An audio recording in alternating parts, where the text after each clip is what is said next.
Inside a modern software-defined vehicle, the physical machine is secondary to a hyperdense network of interconnected modules, code, and sensors firing in real time. This animation illustrates the combinatorial explosion. When a manufacturer offers a choice of autonomous driving modes, display sizes, and battery ranges, combining these hundreds of optional features generates millions of unique product permutations. For human engineers, manual tracking of these microscopic variation points leads to a catastrophic loss of control. A single change in a radar sensor's logic requires thousands of manual updates to system requirements, to source code, and safety tests across every model, a process that inevitably leads to mismatched versions and safety-critical failures. With the number of potential combinations now exceeding the number of atoms in a human brain, building modern autonomous technology is no longer a physical challenge. It is a mathematical barrier that manual coordination cannot cross. Historically, developers addressed this through clone and own. They would take an existing working codebase from a previous product, copy it, and manually alter the code to create a new variant. The flaw is systemic. Pushing updates or tracking bugs across millions of disconnected copied systems creates insurmountable technical debt. When a security vulnerability appears, engineers must hunt down and patch that specific flaw across every fragmented version of the product ever produced. This creates a need for an abstraction barrier, a hard line separating the business idea of a product from the physical complexity of its code. To manage millions of potential variations, engineers must stop building individual products. The solution defined in ISO IEC 26580 is a shift toward feature-based product line engineering. It moves the focus away from individual products toward the creation of a single, automated digital factory that generates them.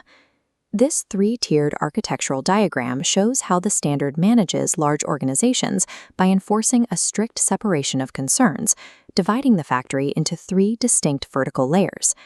At the top is the business organization management layer.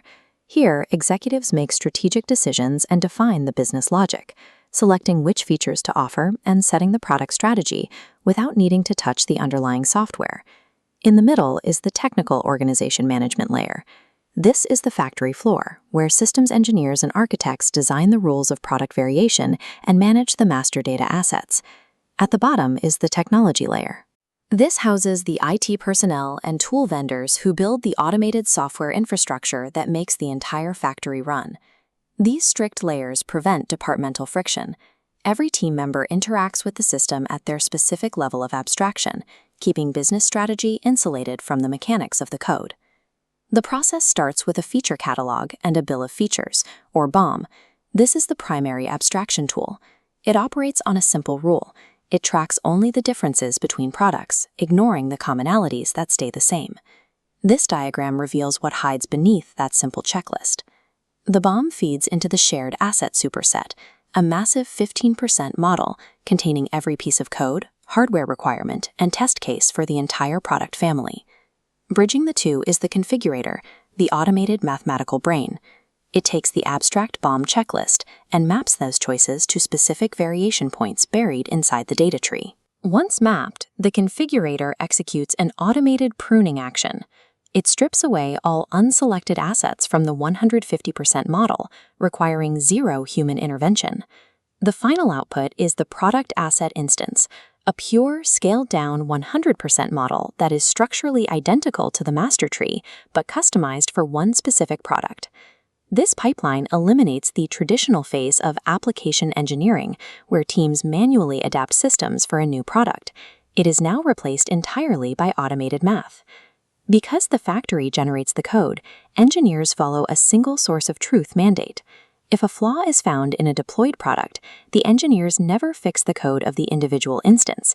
They fix the master assets inside the factory and regenerate a new corrected output. This bidirectional mathematical traceability is required for safety-critical systems. Regulations like Automotive ISO 26262 and Medical IEC 62304 require absolute proof that every feature is perfectly linked to its corresponding safety requirements and tests. The factory achieves this by creating temporal baselines. Auditors can lock in a snapshot of the master assets and perfectly recreate the exact architecture of a specific product from years in the past. Safety compliance transforms from a manual paperwork exercise into a mathematically guaranteed byproduct of the engineering system itself. The standard also supports dynamic runtime binding. A software-defined vehicle can reconfigure its own architecture on the fly via an over-the-air update, activating or removing features while sitting in a driveway. To accelerate adoption, developers are using large language models to scan chaotic legacy code, automatically extracting features and constraints to build these PLE factories from scratch. ISO 26580 provides the blueprint for managing the scale and complexity of tomorrow's technologies.